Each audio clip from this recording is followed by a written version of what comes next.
चालू आहे. तर जिल्हा परिषद प्राथमिक शाळांमध्ये जो जन्म दाखला असतो जनरल रजिस्टर हे SBC OBC साठी 1967 पर्यंत जावं लागतं आणि SC ST साठी 1950 पर्यंत जावं लागतं. मी माझ्या कार्यकर्त्यांचं रजिस्टर इकडं झेरॉक्स मारून घेतलेलं आहे. तर हे थोडं आपण बघावं ही मला इच्छा आहे, कारण की उद्या जर ह्याला तुम्ही प्रूफ मारणार आहे तर हे आपण काय म्हणून प्रूफ करणार. म्हणजे सगळ्याच काय हे रजिस्टर पूर्ण फाटून गेलेले आहे, तर त्यांचं काही प्रूफच होणार नाही. पण ह्याच्यानंतर तुम्ही जात पडताळणी करणार कसं.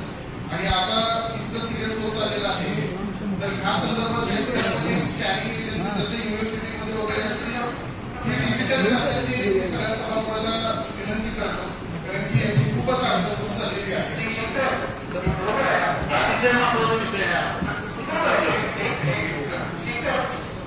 सर